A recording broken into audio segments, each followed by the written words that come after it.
Bobby would say he is basically assaulting him. He could have him arrested for threatening Bobby. He could have all this shit done, and Goldberg's just like, I'm just gonna beat the living shit out of you. I'm gonna kill you on Thursday. Just letting you know.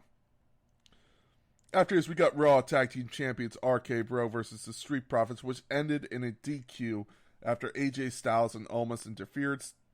Styles would hit the phenomenal forearm on Randy Orton, and it was actually funny watching this live because you could see Randy Orton wanted to go for a punch as AJ Styles was about to hit the phenomenal forearm, but he's like, oh, I can't, it's not a script, damn it. You can see him like, oh shit, I gotta take it. I gotta take the move. You can see him in his eyes, I'm like, oh shit.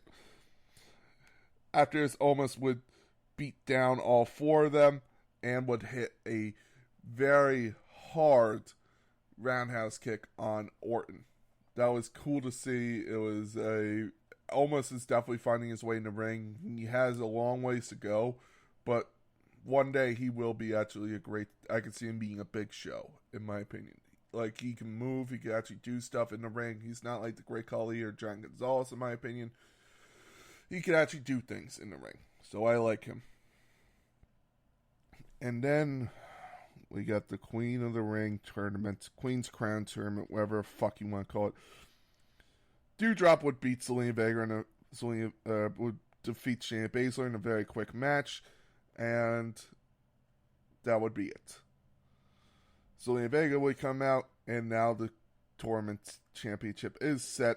Doudrop versus Zelina Vega. There's no way Doudrop doesn't win, and I understand them trying to push a new face and maybe give her credibility. But in my opinion, it should have been Shayna Baszler, a former NXT Women's Champion, a Raw Women's Champion contender, tag team champion, someone who's more established to really bring credibility to the tournament. Not Doudrop yet. Doudrop maybe next year.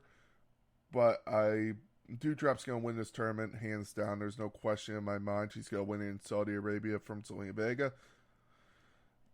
But it should have been someone more established. To establish, take a shot every time I say established, ladies and gentlemen. Take a shot. I'm going to help you out here. But it should have been someone who's more ingrained in the main event scene to really put forward this new tournament.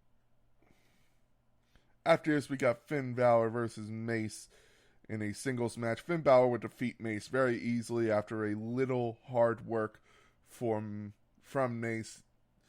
Finn Balor would pick up the win, and that would be the end of that. Finn Balor and Xavier Woods would have a heated exchange. Kofi Kingston then came out to make sure nothing got physical. And then on Thursday, you have Finn Balor versus Xavier Woods in King of the Ring. And finally, in your main events, Bianca Belair and Charlotte Flair tore the house down in an amazing main event until the end.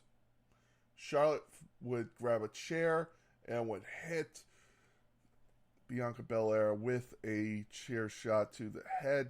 It was not needed.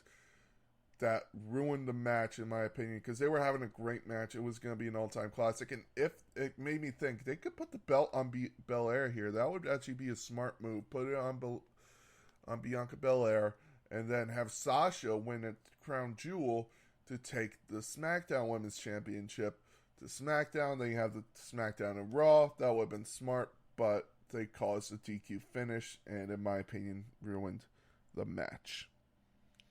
And that is your SmackDown and Raw review, ladies and gentlemen. Until the end, very good SmackDown, very good Raw, besides the Queen of the Ring tournament. Very good indeed. Alrighty, let's get to work on this 2019 Crown Jewel review, ladies and gentlemen. A Crown Jewel that is okay. Like, it isn't terrible, isn't great. It's just okay. The pre-show had a 20-man battle royal with the winner facing AJ Styles for the WWE United States Championship later on. And Humberto Carrillo would win the match after eliminating Eric Rowan. After this, we got Brock in the main show, Brock Lesnar and Cain Velasquez. And Cain Velasquez's only WWE match would kick off Crown Jewel. It would kind of be a revenge match where Brock Lesnar, as Cain Velasquez, beat him in UFC to take his UFC Heavyweight Championship.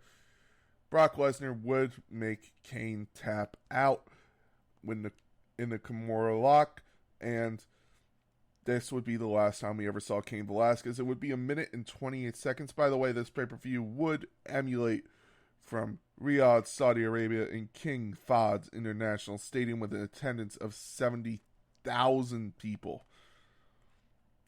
It would be Cain Velasquez's only match. The build to this match, Rey Mysterio would be facing off with Brock Lesnar, and Brock Lesnar would beat the shit out of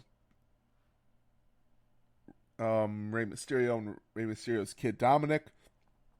And Rey Mysterio said, "I'm not facing you at Crown Jewel, you're facing Dominic's godfather, Cain Velasquez." And you can actually see fear in Brock Lesnar's eyes when Cain Velasquez came out with to challenge the WWE champion. He would debut on the debut episode of Fox SmackDown on Friday night. This would be the first ever time SmackDown would be on Fox, and Cain Velasquez would show up to close the show, and you would actually see fear in Brock Lesnar's eyes. After this, we got a tag team turmoil match where it would basically be a lot of tag teams. I believe 9 or 8 tag teams coming in. 8 tag teams coming in for a World Cup Tag Team Turmoil match. You would have Dolph Ziggler and Robert Roode versus the Lucha House Party. Dolph Ziggler and Robert Roode would eliminate Lucha House Party. Then they would eliminate Kurt Hawkins and Zack Ryder. Then you would have Heavy Machinery come out and face the New Day, and the New Day would eliminate Heavy Machinery. Then you would have the New Day lose to the OC of Gallows and Anderson. And then you would have the B Team. Hang on. The B Team. Okay, I'm sorry. I read that wrong. The New Day would then defeat the B Team. The Revival would then lose to the New Day. The OC would then beat the Revival, and then the OC would then beat the Viking Raiders. My apologies. So, the OC would win the Tag Team Turmoil Cup after last eliminating the Viking Raiders. And then we got Mansoor versus Cesaro in Mansoor's home country of Saudi Arabia. He has always had a match in Saudi Arabia, and Mansoor would pick up the win here over Cesaro in a nice 12-minute, 45-minute match. He obviously has talent, obviously has some amazing in-ring ability, and now I'm actually excited for Mansoor and Mustafa Ali at the next Crown Jewel. In my opinion, I think it could be a great match. We then got Tyson Fury versus Braun Strowman. This match made me a Tyson Fury fan. I had never heard of him before. I knew he had a fight with Deontay Wilder, which I didn't see. I would then order the second fight after this after his pay-per-view. I would go into my store where I work out, where we would watch the fight with Deontay Wilder. In the second fight, I would watch the third fight with my father. And I still hold that fight, the third fight with Deontay Wilder, was the best boxing match I've ever seen in my life. It was so good. It was just the perfect fight, in my opinion. But Tyson Fury would pick up the win here over Braun Strowman to keep his undefeated record in combat sports. He would win by countout in an 8-minute match. It should have just been by knockout, because he knocked Braun Strowman out on the outside. And Tyson Fury would pick up the win. After this, we got AJ Styles with the Club, the OC, versus Humberto Carrillo for the United States Championship match. Humberto Carrillo would lose this match by pinfall, but it would cement him as a great talent going forward, and he would play a better part in the pandemic era. After this, Humberto Carrillo kind of disappeared until the pandemic era, where he would get way more traction in the United States Championship picture and now in a tag team picture with Angel Garza. And then after this, we had history being made where Natalya and Lacey Evans had the first ever women's match in Saudi Arabia. And it's amazing to see how far we've come. I don't care what you say about WWE and their deal with Saudi Arabia.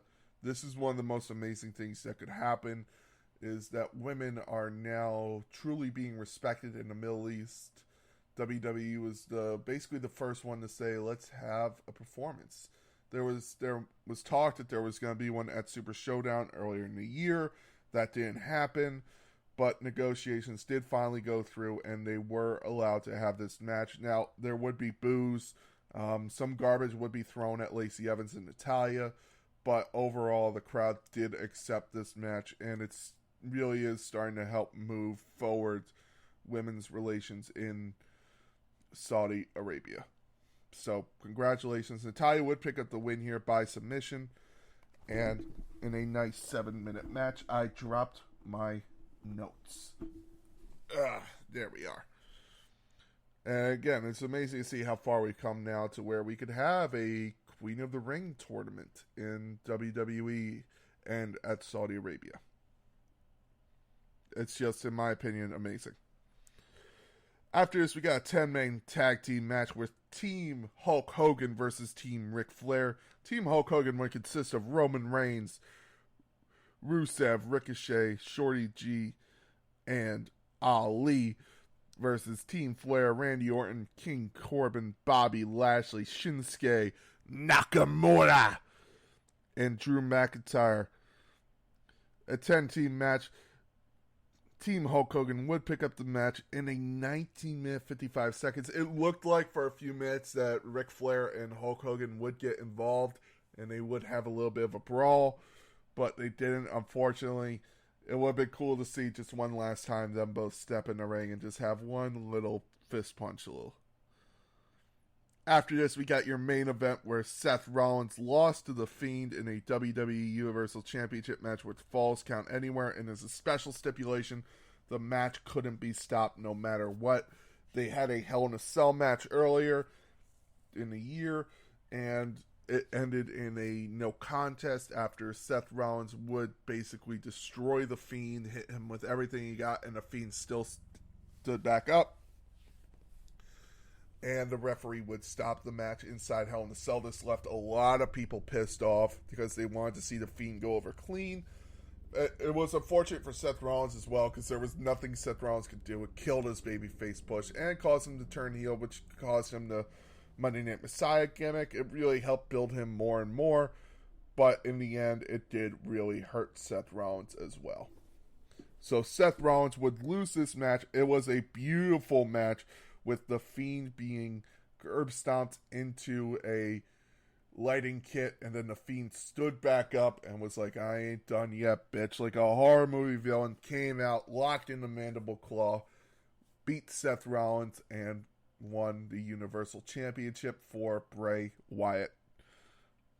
And that was your 2019 Crown Jewel review. It had its moments where you're like, okay, this was great. Okay, this was terrible. Okay, this was in the middle. It was a pay-per-view, in my opinion, that was good, not great. Now, ladies and gentlemen, let's move on to your 2021 Crown Jewel predictions. Before we kick off with Roman Reigns versus Brock Lesnar in the WWE Universal Championship match, I feel there is no way they take the title off of Roman Reigns yet. They want to have it on him for as long as they can. So Roman Reigns will retain over Brock Lesnar. Paul Heyman will not turn on Roman Reigns. And Roman Reigns will retain. Then we got the Triple Threat SmackDown Women's Championship match with Becky Lynch versus Bianca Belair versus Sasha Banks. I feel that Becky Lynch is going to win this one. She's going to retain. Becky Lynch has no reason to lose the title yet. They're going to change it to the Raw Women's Championship. They're probably going to have what they had last year during the draft where the New Day and the Street Profits exchanged titles. They're going to have that with Charlotte Flair and Becky Lynch.